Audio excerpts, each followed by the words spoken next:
उस नबी रहमत शहंशाह दो जहां के लिए क्यों नहीं बदला जा सकता, जो हमें एक बार थाम ले तो दुनिया में भी तन्हा नहीं छोड़ता, कब्र में भी नहीं और हाशर में भी नहीं। अल्हम्दुलिल्लाह अल्हम्दुलिल्लाहिल हन्नानिल मन्नान अल्लज़ी खलक़ल इंसान व अल्लमहुल बयान वस्सलातु वस्सलामु अला रसूलिही सय्यिदिल इंसि वल जान व अला आलिही व अस्हाबिही ज़विल खैरि वल इहसान, अम्मा बअद फ़अऊज़ु बिल्लाहि मिनश शैतानिर रजीम, बिस्मिल्लाहिर रहमानिर रहीम। फ़ल्यहज़रिल्लज़ीना युख़ालिफ़ूना अन अम्रिही अन तुसीबहुम फ़ितना औ युसीबहुम अज़ाबुन अलीम। सदक़ल्लाहु मौलानल अज़ीम। बारगाह रिसालत मुआब सल्लल्लाहु अलैहि वसल्लम में दुरूद पाक का हदिया पेश करें। अल्लाहुम्मा सल्लि अला सय्यिदिना व मौलाना मुहम्मदिन मअदनिल जूदि वल करम व आलिहि व अस्हाबिहिल किराम व इब्निहिल करीम व बारिक व सल्लिम सलातन दाइमतन सरमदन अबदा। बंगाल की सरजमीन, हो सकता है रात की ठंडी तो हो, मगर मोमिनों के दिलों में कभी इश्क़ रिसालत की ठंडी नहीं आ सकती। सुभान अल्लाह। लिहाजा जितनी बुलंद आवाज से आप नारा और सुभान अल्लाह कहते हैं, इश्क का तकाजा यह है कि जब मेरे मुस्तफ़ा का जिक्र आए तो बुलंद आवाज से दुरूद पाक भी पढ़ा जाए। बुलंद आवाज से पढ़ें दुरूद पाक। अल्लाहुम्मा सल्लि अला सय्यिदिना शफ़ीअना अल्लाहुम्मा सल्लि अला सय्यिदिना मुहम्मदिन मअदनिल जूदि वल करम व आलिहि बारिक व सल्लिम सलातन व आलिहि व अस्हाबिहिल किराम व इब्निहिल करीम व बारिक व सल्लिम। मेरे अजीज़ों, हर मोहब्बत करने वाला अपने महबूब के जिक्र पर झूम उठता है। लिहाजा दुरूद मुबारका एक ऐसी इबादत है जिसके ज़रिए से आप नबी करीम सल्लल्लाहु अलैहि वसल्लम के बहुत करीब पहुंच जाते हैं। जब जिक्र आ जाए मेरे मुस्तफ़ा का, लबों को बंद न रखो, बेख्तियार हुजूर पर दुरूद पढ़ लिया करो। महफिलों की चाशनी, महफिलों का इत्र भी यही है, हमारी रूह की ग़िज़ा भी यही है। नबी पाक सल्लल्लाहु ताला अलैहि वसल्लम की बारगाह में जिसका जितना क़ुर्ब होगा वो दुरूदों की बरकत से होगा। इमाम ग़ज़ाली रहमतुल्लाहि ताला अलैह ने लिखा है। बहरहाल मैं अपनी गुफ्तगू को आगे बढ़ाता हूँ ये अर्ज़ करते हुए, या रसूल अल्लाह अभी वो उम्मी फ़िदा का, या रसूल अल्लाह तेरे इश्क की बदौलत मुझे ज़िंदगी मिली है, तेरे इश्क की बदौलत मुझे ज़िंदगी मिली है, मेरी बात बन गई है तेरी बात करते करते, है जो जिंदगानी बाकी ये इरादा कर लिया है, तेरे मुनकिरों से आका मैं मरूंगा लड़ते लड़ते। अजीज़ान गिराम वक़ार, हमारी ज़िंदगी का कुल असासा, हमारी ज़िंदगी का कुल सरमाया, हमारी ज़िंदगी का खुलासा और लुब्बे लुबाब हासिल कलाम सिर्फ यही है जिसको आला हज़रत फ़ाज़िल बरेलवी रहमतुल्लाह अलैह ने फरमाया, उन्हें जाना उन्हें माना न रखा गैर से काम। लिल्लाहिल हम्द, मैं दुनिया से मुसलमान गया। और मुर्शिद गिरामी हुज़ूर ताजुश शरिया बदरुत तरीक़ा रहमतुल्लाह ताला अलैह फरमाते हैं, बुल हवस सुन, सीमो ज़र की बंदगी अच्छी नहीं। बुल हवस किसको कहते हैं? ख्वाहिशात का पुजारी, अपने ख्वाहिशात के पीछे भागने वाला। और सीमो ज़र कैसे कहते हैं? सोना और चांदी को। हुज़ूर ताजुश शरिया फरमाते हैं, ए ख्वाहिशात के पीछे भागने वाले, सोने चांदी की गुलामी अच्छी नहीं है। बुल हवस सुन, सीमो ज़र की बंदगी अच्छी नहीं, उनके दर की भीख अच्छी, सरवरी अच्छी नहीं। कुल जिंदगी का खुलासा यही है जो हमें हमारे असलाफ से मिला है। और कुरान ये कहता है, फल्यहज़रिल्लज़ीना युखालिफूना अन अम्रिही अन तुसीबहुम फितना। ईमान वालों को ये चाहिए कि रसूल के हुक्म की मुखालफत करने से बचें, वरना क्या होगा? अन तुसीबहुम फितना औ युसीबहुम अज़ाबुन अलीम।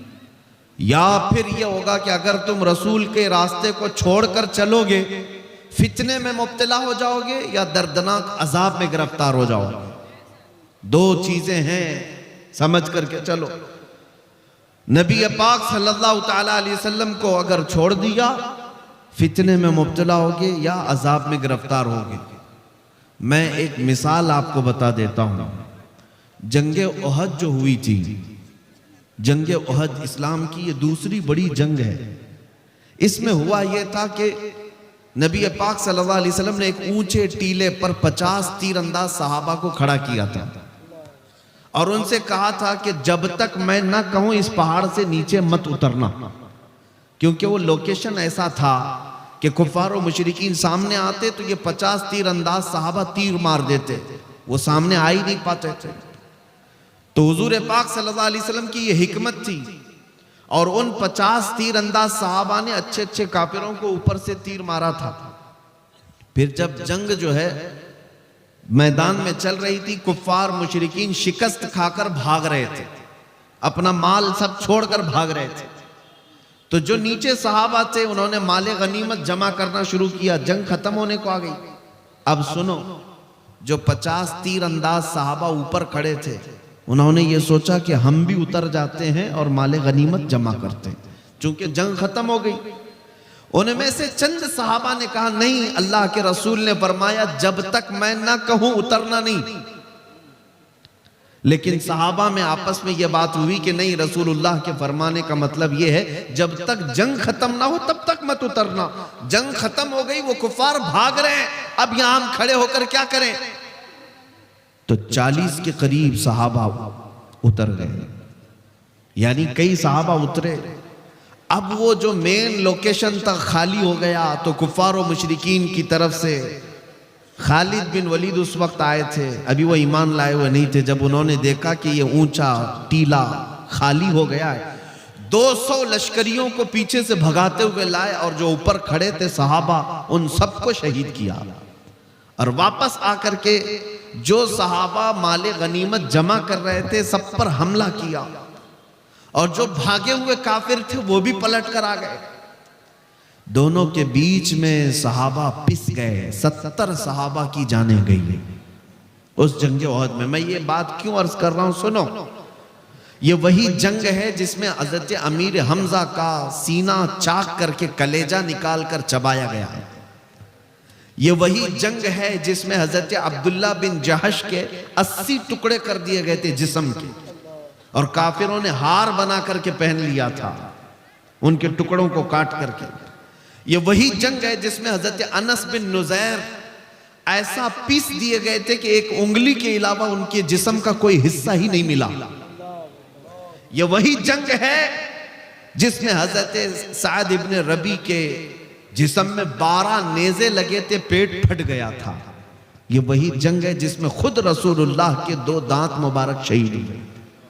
इतना बड़ा जो नुकसान हुआ, इतना बड़ा नुकसान हुआ, 70 सहाबा की जानें, बड़े बड़े सहाबा उसमें शहीद हुए। क्यों हुआ? मुफस्सिरीन फरमाते हैं सिर्फ इस बात की वजह से कि अल्लाह के रसूल ने फरमाया था जब तक मैं ना कहूं उतरना नहीं।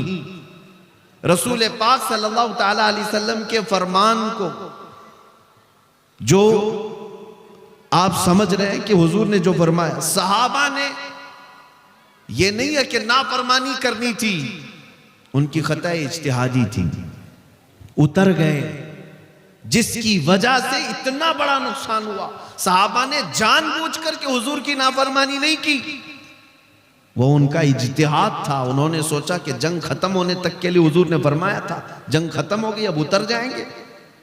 उसके बावजूद इतना बड़ा नुकसान। मुफस्सिरीन लिखते हैं इस आयत की तफसीर में, ऐ मुसलमानों, जो जानबूझकर रसूलुल्लाह को छोड़ चुका हो, जो आज जानते हुए नबी पाक के अहकाम की खिलाफ वर्जी करता हो, वो तो उहद के मैदान में 70 शहीद हुए थे, आज 70 लाख भी मरे तो क्या फर्क पड़ता है।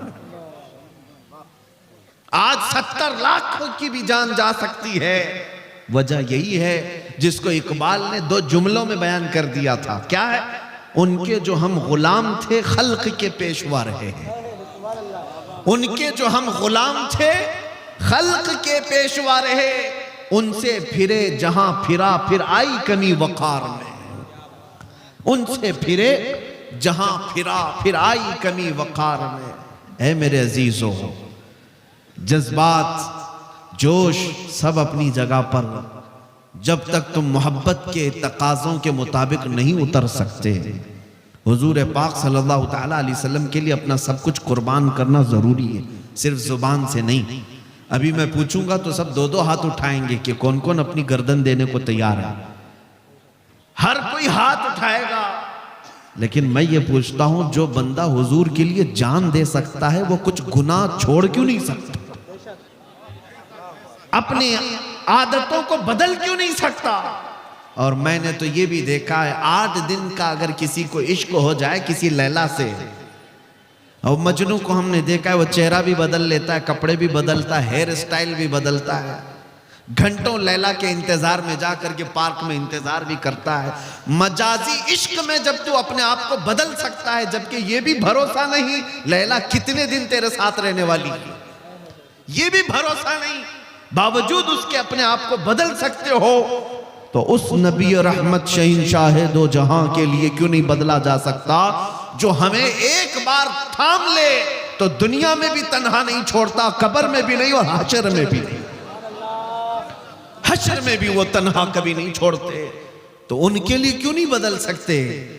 उनके लिए क्यों नहीं बदल सकते? इसको ही आला हजरत फरमाते हैं, आज ले उनकी पनाह, आज मदद मांग उनसे, आज ले उनकी पनाह, आज मदद मांग उनसे, कल न मानेंगे कयामत में अगर मान गया।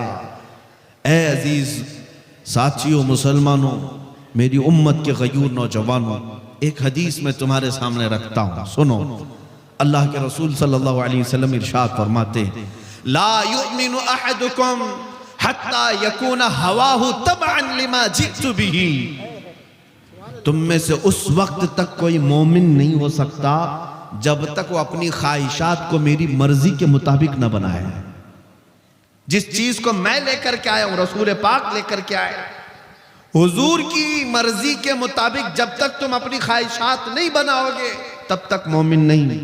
ये कहना आज से छोड़ दो कि मेरी मर्जी मैं जैसा चाहूंगा जीऊंगा, नहीं, ये कहना छोड़ दो, ये हमारी लाइफ है, हमें एंजॉय करने दो।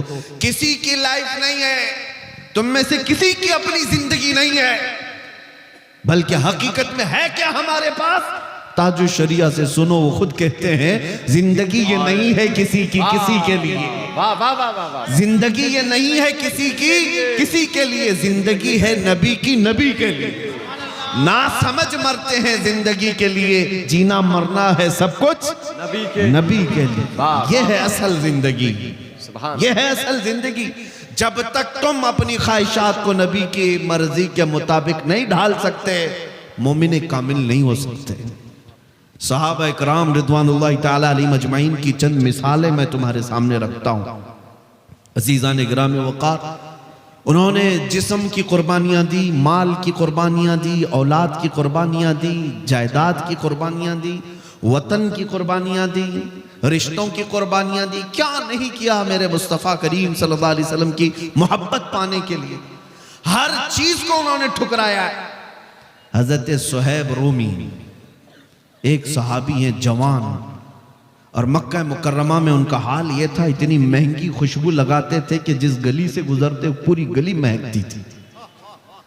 जब ईमान लाए रसूल पाक सल्लल्लाहु अलैहि वसल्लम पर, तो उनका हाल ये था कि वो, उनके माँ बाप सख्त किस्म के काफिर और दुश्मनी में मुलविस, अपने बेटे को टॉर्चर करना शुरू किया कि अगर तू मोहम्मद सल्लल्लाहु ताला अलैहि वसल्लम पर जो ईमान लाया है, इससे अगर बाज नहीं आएगा तो तुमको हम अपनी जायदाद से आग कर देंगे। यानी बाप कहता है मेरी जायदाद में तेरा हिस्सा नहीं होगा। बेटे ने कहा खुशी खुशी, मंजूर है, पूरी जायदाद आप रख लो, मुझे मेरे मुस्तफ़ा की मोहब्बत का। छोड़ दिया। यहां तक कि बाप ने कहा मेरे घर में भी तेरे लिए जगह नहीं, तू निकल जा।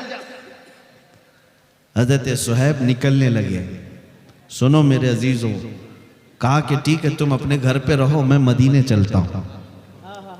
मक्का से मदीने हिजरत कर रहे थे, तो मां पीछे से पुकार कर कहती है, बेटा तेरे जिस्म पर जो कपड़े हैं वो भी हमारी कमाई के हैं, तेरे नहीं हैं, वो भी उतार दे। कितने कठोर दिल थे वो लोग, कितने सख्त लोग थे। हजरत सुहैब ने वो लिबास भी उतार दिया, टाट के कपड़े पहन लिए, टाट की गोनी डाल ली, कांटे लगा लिए और चलने लगे। तब भी बस नहीं किया, बाप ने कुछ गुंडों को भेजा बीच रास्ते में हजरत सुहैब को मारने के लिए। गुंडे आए, रास्ते में इतना मारते कि उनकी नाक फट गई, खून जारी हो गया। मार मार करके थक गए। फिर पूछा आप क्या इरादा है? वो उठते हैं और लंगड़ते हुए कहते हैं मदीने जाना है, मुस्तफ़ा करीम सल्लल्लाहु अलैहि वसल्लम के यहाँ जाना है।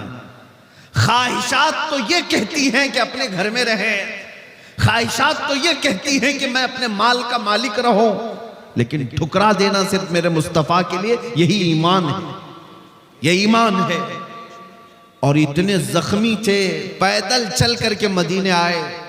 सहाबा कहते हैं जब वो मदीने आ रहे थे, शाम का वक्त था, रसूल पाक सल्लल्लाहु अलैहि वसल्लम मस्जिद नबवी से बाहर आकर खड़े हैं, जैसे किसी का इस्तकबाल करने के लिए खड़े हैं। सहाबा ने पूछा या रसूल अल्लाह कोई कबीला आ रहा है, कोई वफद आ रहा है जिसका आप इंतजार कर रहे हैं? नबी पाक सल्लल्लाहु अलैहि वसल्लम ने फरमाया नहीं, मेरा एक दीवाना, मेरा एक मुहिब मेरी मोहब्बत में जख्म खाकर आ रहा है। तो सहाबा देखते हैं हजरत सुहैब आ रहे थे, जख्मी हालत, घुटने फूटे हुए हैं, नाक फटी हुई है, पूरे जिस्म में टाट के कपड़े हैं। जब वो करीब आए, नबी पाक सल्लल्लाहु अलैहि वसल्लम ने अपनी चादर उठा करके उनके जिस्म पर डाल दी, अपने सीने से लगा लिया। इतनी ही बात थी।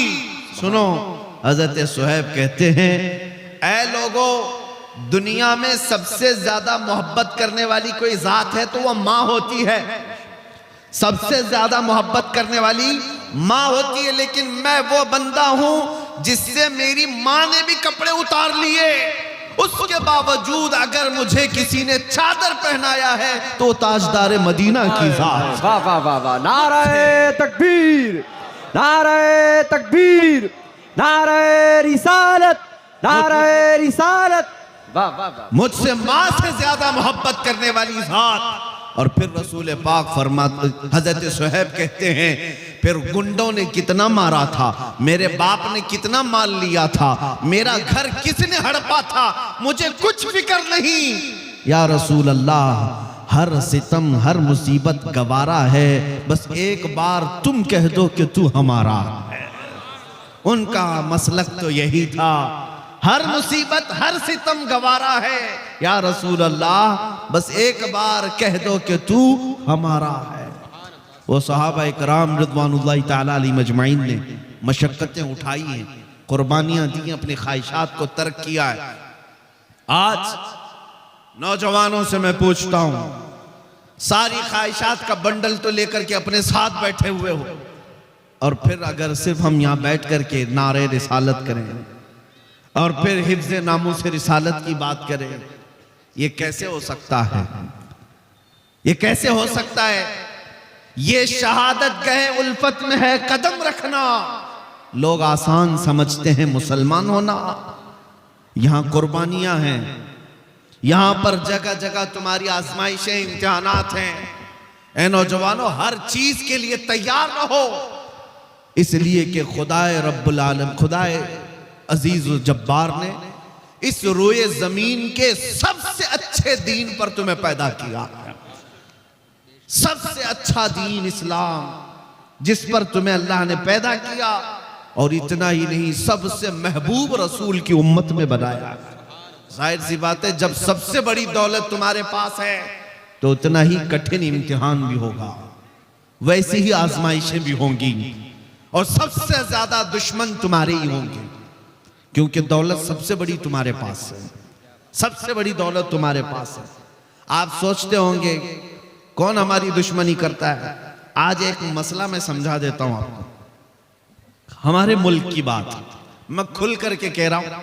होता है होगा, इसमें न्यूज चैनल वाले भी आते होंगे, जिसको जितना मिर्च मसाला लगाना है लगाओ, मुझे उससे कुछ फर्क नहीं पड़ता। सुनो, टीवी डिबेट में आज सबसे ज्यादा मुद्दा किसको बनाया जाता है? आंख बंद करके तुम बोलोगे मुसलमान। सब न्यूज चैनल जितने भी दज्जाली मीडिया निजाम है, जब तक ये हमारा नाम लेते नहीं इनकी रोटी चलती नहीं।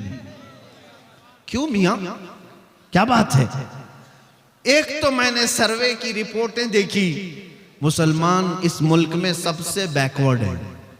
इनके पास माल की कमी है, इनके पास एजुकेशन की कमी है, इनके पास सियासत नहीं, इनके पास क़यादत नहीं, इनके पास डिपार्टमेंट में लोग नहीं, इनके नेता नहीं। सब रिपोर्ट में हमने देखा, यहां तक के कई रिपोर्टें ये बताती हैं कि दलित समाज से भी नीचे आ गए मुसलमान कुछ मामलात में। इतनी बिछड़ी हुई कौम है अगर, और वो भी पूरे मुल्क में 14% है। इतनी बिछड़ी हुई कौम जिनका ढंग का एक नेता ना हो, इल्ला माशाअल्लाह, और कोई ताकत नहीं, कोई कुव्वत नहीं। फिर मैं ये पूछता हूं, सबसे ज्यादा डिस्कशन इस कौम पे क्यों होता है? जो सबसे कमजोर है, अगर सबसे ज्यादा बिछड़ी हुई है, तो फिर मुद्दा हर टीवी चैनल का यही क्यों है? सुबह से शाम तक खोलो यही, बुर्का, अजान, दाढ़ी, टोपी, नमाज, मुसल्ला, मस्जिद, इसके अलावा क्या है? सब कुल मिलाकर के न्यूज का हासिल सिर्फ मुसलमान, सिर्फ मुसलमान। मैं बहुत दिनों तक ये सोचता रहा, जब इस कौम के पास कुछ है ही नहीं तो ये न्यूज चैनल में इतनी ज्यादा क्यों हाहाकार मची हुई हमारे नाम से। फिर इकबाल की बात याद आई, कुछ बात तो है, कुछ बात तो है कि मिटती नहीं हस्ती हमारी, सदियों रहा है दुश्मन दौरे ज़मा हमारा। कोई बात तो है जिसकी वजह से बहुत ज्यादा तुम टारगेट पर हो, बहुत ज्यादा निशाने पर हो। वो क्या बात है? दुनिया को पता है, शायद तुम्हें पता ना हो। दुनिया जानती है, शायद तुम नहीं जानते। हाँ, मैं मानता हूं तुम्हारे पास सियासत की कमी है, एजुकेशन की कमी है, क़यादत मफकूद है, मालो दौलत में कम हो, असर और रसूख में कम हो, मैं मानता हूं। लेकिन दुनिया को पता है ये सब कुछ इनके पास नहीं। लेकिन एक दौलत इनके पास ऐसी है कि जिस दिन वो बेदार हुई, दुनिया का जागना हराम कर कर रखेंगे। वो दौलत का नाम है इश्क मुस्तफा, जिसको इकबाल ने कहा था। यूरोप आज भी ये कहता है, ये फाका कश मौत से डरता नहीं, जरा रूह मोहम्मदी इसके बदन से निकाल दो। दुनिया इसी बात की दुश्मन है कि सब लुट गया है, लेकिन नामे मोहम्मद पर मरने का जज्बा अभी तक लुटा नहीं है। इसीलिए तो हम पुकार करके कहते हैं, रसूल पाक सल्लल्लाहु ताला अलैहि वसल्लम के नाम पर लब पर नाते पाक का नगमा कल भी था और आज भी है। अपना सब कुछ गुंबद खजरा कल भी था और आज भी है। बतला दो गुस्ताख नबी को, गैरत सुन्नी जिंदा है, उन पे मर मिटने का जज्बा कल भी था और यही वो जज्बा है, यही वो दौलत है, यही वो कीमत है जो तुम्हें आज तक स्टैंड करके रखी हुई है। अब इसी दौलत को थोड़ा सा और बढ़ाने की जरूरत है। जो चिंगारी तुम्हारे सीनों में जल रही है, ये शोला बनाने की देर है। जिस दिन ये मोहब्बत मुस्तफ़ा का चिराग शोला बनेगा, फिर तुम्हें किसी और ताकत की जरूरत नहीं। तुम्हारा चलना फिरना भी लोगों के लिए दुश्वार बन जाएगा। तुम्हारा रौब अल्लाह ताला दूसरों के ऊपर डाल देगा। इसलिए मेरे अजीजों, नबी पाक सल्लल्लाहु ताला अलैहि वसल्लम की मोहब्बत अगर सच्ची है तो अपने ख्वाहिशात को कुर्बान करो, अपने ख्वाहिशात को कुर्बान करो।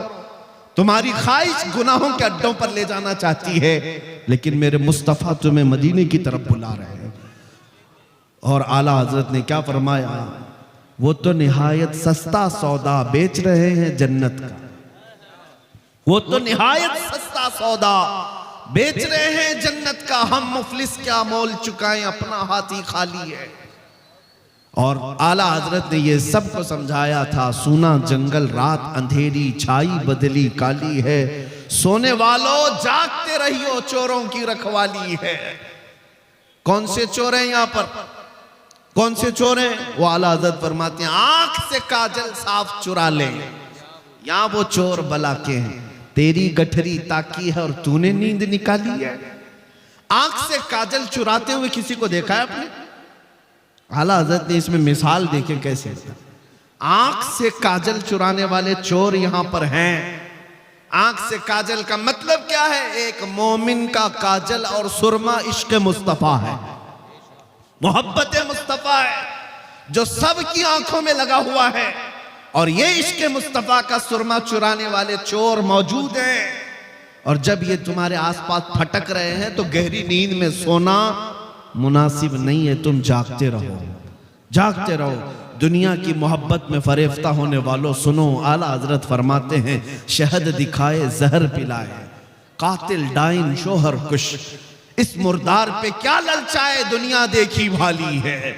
ये दुनिया का हाल ये है कि दिखाने की चीजें शहद जैसी, और जब खाओगे तो वो जहर है।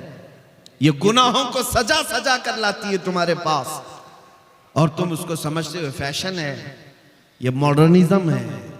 और जब तुम उसको हुलूल कर जाते हो, ये जहर है जो तुम्हें दोजख की तरफ ले जा रहा है। आज गुनाहों के नाम बदले जा चुके हैं।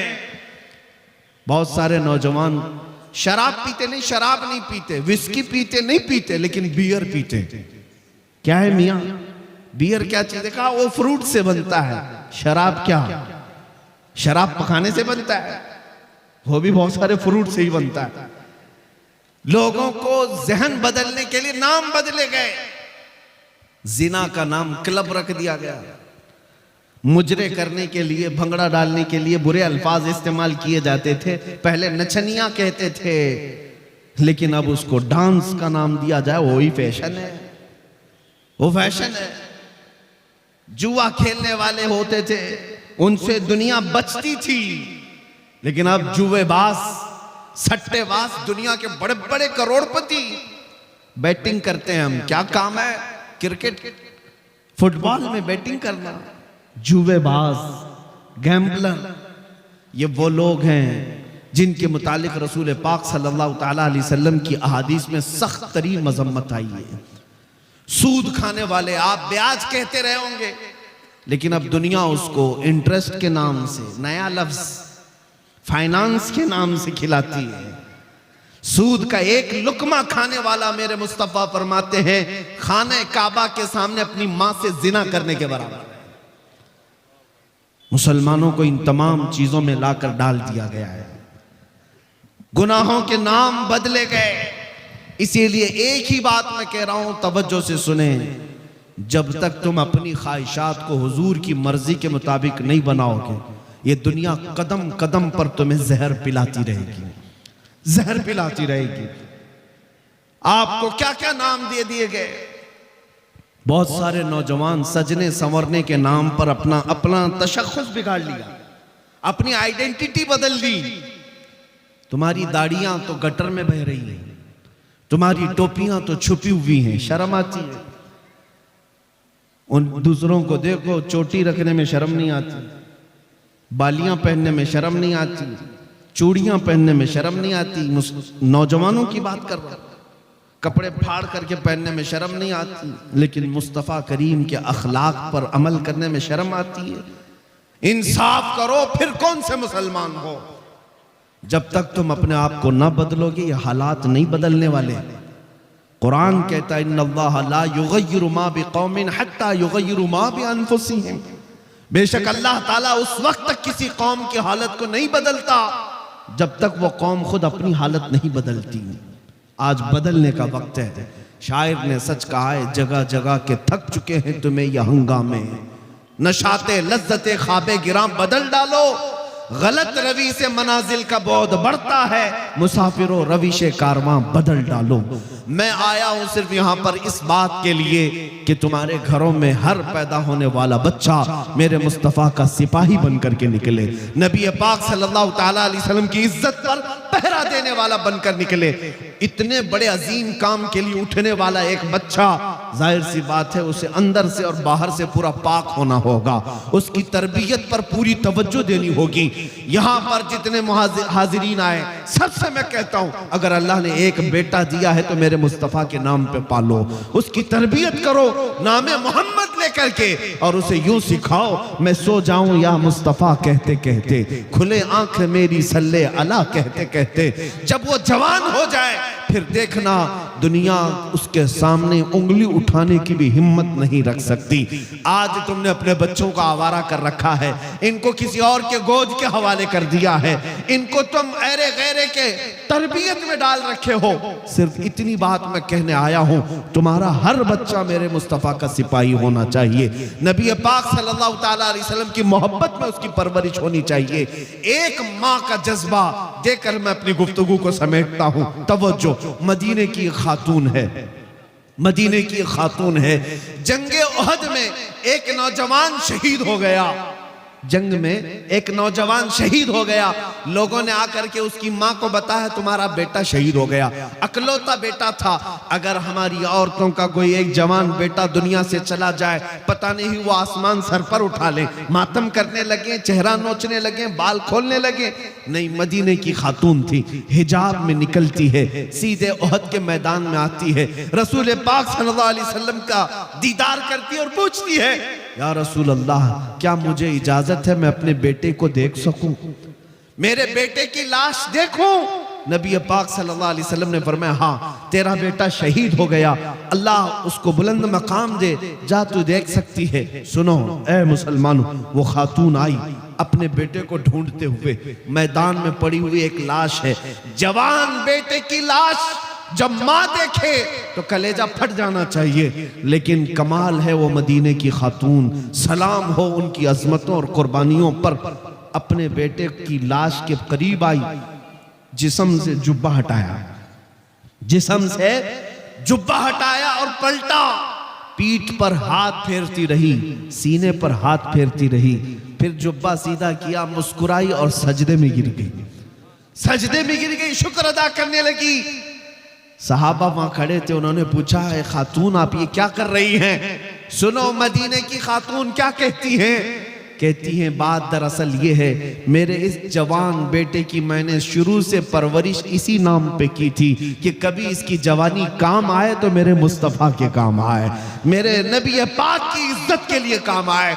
फिर जब उहद की लड़ाई का ऐलान हुआ, मैंने अपने बेटे को सजा संवार करके अपने घर से रुखसत किया था। जब मेरा बेटा कल घर से मुझसे रुखसती ले रहा था, मैंने उसको नसीहत के तौर पर एक लफ्ज कहा था, बेटा अगर जंग में सख्तियां आ गई, अगर दुश्मनों की तरफ से बहुत ज्यादा वार होने लगे, तुझे मैं कसम देती हूँ नबी पाक को छोड़कर भागना मत मैदान से, कभी पीठ पीछा करके भागना मत, और अगर तू मैदान से भागते हुए मारा गया, भागते हुए मारा गया, मां कहती है मैं अपना दूध माफ नहीं करूंगी, मैं अपना दूध माफ नहीं करूंगी। बच्चों की तरबियत इस नाम पर मदीने की खवातीन करती थी, मैं अपना दूध नहीं माफ करूंगी। ये खातून कहती है मुझे फिर जब पता चला मेरा बेटा शहीद हो गया, मैं दौड़ती हुई आई देखने के लिए, और मैंने इसका जुब्बा उठाकर जो पीठ पर देखा, यही देखा कि कहीं ये भागते हुए पीठ पीछे से तो नहीं मारा गया, काफिर होने से पीछे से वार करके तो नहीं मारा, ये भागता हुआ तो नहीं मारा गया। मैंने देखा मेरे बेटे की पीठ पर एक भी तीर का निशान नहीं है, जितने निशान है सब इसने सीने पर लिया है। इसी बात पर मैं अल्लाह का शुक्र अदा करते हुए सजदा रेज हुई। वो कैसी खवातीन थी, अपना लाल और अपना जिगर दे भी दिया, लेकिन ये देखा कि मेरे मुस्तफा की खिदमत में पूरा उतरा भी है या नहीं उतरा। मेरे अजीजों, बच्चों की तरबियत मदीने वाले यूं किया करते थे, इसलिए मदीना छोटा जरूर था, लेकिन कैसर और किसरा की फौजें भी मदीने के नाम से थरथराती थी, खौफ से डरती थी। क्यों? मदीने तैयबा में पलने वाले छोटे बच्चे भी बड़े बड़े बादशाहों को आंख दिखाने के काबिल थे, उनकी परवरिशें थी इस तरह। ऐ अजीज कौम के गयूर नौजवानों, आज मैं इतना मैसेज देकर के जाता हूं, आज के जो हालात बिगड़ते जा रहे हैं उसकी वजह यही है।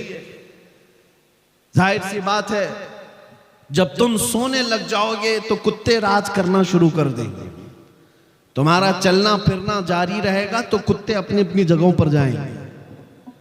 आज ये तमाम हालात के बदलने की वजह यही है, हमने अपने हाथों अपनी बहुत सारी खराबियां की हैं, अपने हाथों अपनी बर्बादियां शुरू की हैं। इन्हें कौन समझाए नौजवानों को कि तुम्हारा दीन कितना पाकीज़ा है, कितना खूबसूरत है। इससे बेहतर इज्जत तुम्हें कहीं नहीं मिल सकती। मुस्तफा करीम के कदमों में जो इज्जत है वो फरिश्ते भी उसकी इज्जत करते हैं। लेकिन तुम कहां ढूंढने निकले? बॉलीवुड में, हॉलीवुड में, और तुम सीरियल्स में, टीवी चैनल्स में देखने पर चल पड़े। जब कौम अपना तशख्खुस और अपनी आइडेंटिटी छोड़ देती है तो वो लोगों की ठोकरों पर आ जाती है। हमारी अपनी रिवायात बरकरार रखना हमें जरूरी है। आ जाओ मेरे मुस्तफा के अखलाक पर। आज जो हालात बदले हैं, सिर्फ थोड़ी बेदारी की जरूरत है। मुझे पता है उन पाखंडियों की कोई हैसियत ही नहीं जो अपने गुफे में बैठकर भौंक तो सकते हैं, लेकिन कभी किसी मोहम्मद अरबी के शेर का मुकाबला कर ही नहीं सकते। इतनी बात तय है, ये आज से नहीं, तारीख से साबित है। नबी पाक सल्लल्लाहु ताला अलैहि वसल्लम की निस्बत जिस गुलाम से है, कुत्ते उसका मुकाबला नहीं करते। और ये बात भी मैं बता दूं, हा हू बहुत हो रहा होगा। दुनिया वाले बहुत कुछ बड़े बड़े बुलंद बांग दावे कर रहे होंगे, लेकिन इतनी बात जरूर है, बहुत सारे कीड़ों की आवाज से और कुत्तों की आवाज से इनकलाब नहीं आता। एक शेर भी अगर दहाड़े तो पूरे मैदान में इनकलाब आता है। बड़ी बड़ी उन आवाजों की तरफ हमें तवज्जो करने की जरूरत नहीं। हमने देखा है आज एहसास सिर्फ इस बात का हो रहा है कि हमें छेड़ने वाले लोग खुले आम आजाद हो गए, वरना इतनी मजाल नहीं थी कि मेरे नबी तक उंगली पहुंच जाए, कुरान तक पहुंच जाए, इस्लाम तक पहुंच जाए। होना तो कुछ नहीं, ना हुजूर की शान में एक नुक्ता फर्क आ सकता है, ना कलामे खुदा कुरान मुकद्दस का एक नुक्ता बदला जा सकता है, कुछ नहीं होगा। लेकिन शर्म की बात यह है कि हमारी जिंदगी में उन तक हाथ कैसे गया, इस बात का अफसोस है। बाकी कुरान के मिटाए जाने का या रसूल पाक की इज्जत का सवाल ही नहीं बनता, क्योंकि आला हजरत ने फरमाया तू घटाए से किसी के न घटा है न घटेगा। या रसूल अल्लाह, जब बढ़ाए तुझे अल्लाह ताला तेरा, मिट गए मिटते हैं मिट जाएंगे, आधा तेरे न मिटा है न मिटेगा कभी, चर्चा तेरा रहेगा यूं ही उनका चर्चा रहेगा। पड़े खाक हो जाएं जल जाने वाले, नबी पाक सल्लल्लाहु ताला अलैहि वसल्लम की इज्जत पर कोई आंच नहीं आ सकती, कुरान पाक का एक नुक्ता नहीं बदल सकता। हमने अपनी जिंदगी में भी नहीं देखा वो राफजी कुत्ता जो दीन बदलने निकला, इस्लाम बदलने निकला, कुरान को बदलने निकला। हालत ऐसी हो गई कि घर का, वो क्या कहते, धोबी का कुत्ता, ना घर का ना घाट का। आज यही हालत हो गई, ना इधर का रहा ना उधर का रहा, बीच सड़क में पड़ा रहा। अब तो ऐसे ऐसे स्टेटमेंट आते हैं उसके, जान का खतरा है, मैं जान का खतरा है। ये जिल्लत तो अभी दुनिया में देखनी है, आखिरत की बाकी है। सच फरमाया इमाम इश्क व मोहब्बत ने, या रसूल अल्लाह, जो तेरे दर से यार फिरते हैं, दर बदर यूं ही खार फिरते हैं, दर बदर यूं ही खार फिरते हैं। जो हुजूर पाक को छोड़ता है वो जिल्लतों का शिकार होता ही है। होना कुछ नहीं है, जो जो हुजूर की तरफ उंगली उठाते रहे वो सब कीड़े फना हो जाएंगे, सब कीड़े फना हो जाएंगे, बरसाती मौसम के कीड़े। लेकिन मेरे मुस्तफ़ा करीम की शान जैसी थी वैसी ही बाकी रहनी है। बल्कि कुरान उनके मुतालिक कहता है, वलल आखिरतु खैरुल लक मिनल ऊला। ऐ रसूल, हर आने वाली घड़ी आपकी पिछली घड़ी से बेहतर है। आपकी शान बुलंद होती ही जाएगी सुबह क़यामत तक। अरे मियाँ, ये तो कुरान की बात है ही है। जॉर्ज बर्नार्ड शॉ, अंग्रेज तारीखदान, एक मौर्रिख या अंग्रेज एक दानिश्वर है, वो कहता है, हमारी जमात का नहीं, वो कहता है मैंने दुनिया में बहुत सारे इनकलाब देखे, रेवोल्यूशन, और इनकलाब लाने वाली शख्सियतें जब तक जिंदा थी उनका इनकलाब भी जिंदा था, लोग भी ज्यादा थे। लेकिन जब वो शख्सियतें मर गई तो इनकलाब भी ठंडा पड़ गया, वो रेवोल्यूशन भी गया। जैसे लेनिन का इनकलाब, मार्क्सिज्म का इनकलाब, सोशलिज्म का इनकलाब, डेमोक्रेटिक का इनकलाब, बहुत सारे इनकलाब आए। जॉर्ज बर्नार्ड शॉ कहता है लेकिन एक इनकलाब मदीने से आया था, मुहम्मदुर रसूलुल्लाह का। वो गए, 14 सदियां हो गई, लेकिन उस इनकलाब में एक आंच बराबर, एक उंगली बराबर भी कमी नहीं आई, बल्कि हर जमाने में उनके इनकलाब का असर बढ़ता ही जाता, बढ़ता ही रहा। ये कौन कह रहा है? दूसरे खीमे के लोग भी इस बात को मानते हैं कि मेरे मुस्तफ़ा करीम के दीन पर आज भी कोई फर्क नहीं आया। इस्लाम की फितरत में कुदरत ने वो लचक दी है, जितना ही दबाओगे उतना ही वो उभरेगा। ऐ मुसलमानों, मेरा ये मैसेज सुन करके जाओ। हमारे तमाम मसाइल का हल यही है कि मोहम्मद से वफा तूने तो हम तेरे हैं, ये जहां चीज है क्या लौह कलम तेरे हैं। अब आओ हम ये अज़्म करके आज उठते हैं। जिंदगियां गुजारियां अय्याशियों में, गुनाहों के अड्डों पर, बर्बादियां तो हमने अपने आंखों से देखी है। लोग आज हमें ठोकरों पर रख रहे हैं, कभी मस्जिदों की तरफ निशाने, कभी हमारे गुंबदों की तरफ, कभी खानकाहों की तरफ, कभी हमारी बच्चियों के हिजाब की तरफ, कभी कुरान, कभी रसूल, कभी खुदा की शान की तरफ। लेकिन आज हर मुसलमान नौजवान को बदलना होगा और यह अहद करना होगा, अब मैं जीऊंगा तो मेरे मुस्तफ़ा के अखलाक पर जीऊंगा, उनकी सुन्नतों पर जीऊंगा। आओ नबी पाक की तरफ मुखातब होकर के यूं अर्ज करो, या रसूल अल्लाह, दहन में जुबान तुम्हारे लिए, बदन में है जान तुम्हारे लिए, हम आए यहाँ तुम्हारे लिए, उठे भी वहां तुम्हारे लिए। वाखिरु दावाना अनिल हम्दुलिल्लाहि रब्बिल आलमीन।